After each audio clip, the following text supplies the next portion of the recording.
If you are in search of better weather, no need to hop a flight out of town. Yeah, we're looking at gorgeous weather, fall weather for some time, right, David? We may have the best weather in the country for the next several days. Gorgeous today. We're going to get nice and cool tonight. This is a time lapse from Katy Memorial Herman. That's the 99 connector. This is I-10 heading west. We actually had pure sun breakout, and now high clouds have moved back in for the moment. No rain out of those high clouds. They will stay with us for the next several hours, but then I do think we're going to see them clear. And tomorrow, I expect to be mostly sunny on what's going to be a beautiful day.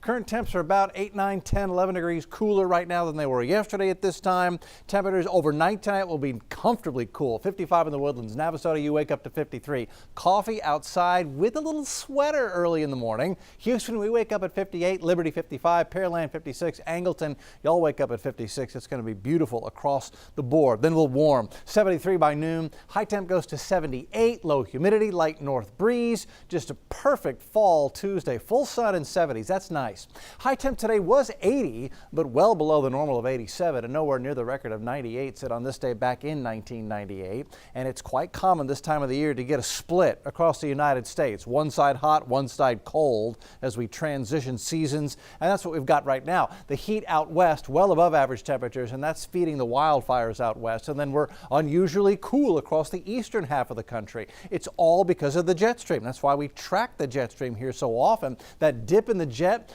the middle of the country to the east, that's allowing the cold air to come out of Canada and head south. That's why we've cooled off. Out west, see how the winds are clockwise in formation? And again, this is up at the top of the atmosphere at 34,000 feet. You get a ridge like that up top, it's sinking air, it heats the atmosphere, it's compression heating, and that's one of the reasons why it's staying so hot out west. Now, for the middle of the week, we're going to have a little bit of a modification to the upper level flow. It moves north, stays cool across the Great Lakes. We'll warm into the 80s for highs going in the middle of the week.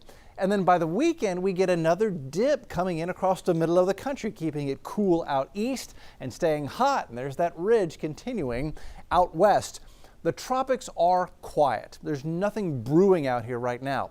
But quite often this time of the year, as we're changing seasons, you'll get a cold front come off the mainland U.S. and sink into the Caribbean. And sometimes once it gets out here, you get tropical development. And that's why, even though there's nothing in this spot in the Western Carib right now, Hurricane Center says, yep, 50% chance something forms there as we head toward the end of the work week. Thursday, Friday, yeah, there's a little area of low pressure that might form out here. At the moment, it's too early to tell if it's going to impact anywhere in the Gulf of Mexico, but something this close gets close attention from us, so we'll keep an eye on it. In the meantime, we continue with this north offshore flow, and that has already once again increased the allergy levels higher than they usually get this time of the year. Elm's way up there, and that ragweed at 172. Man, that's got my eyes burning today.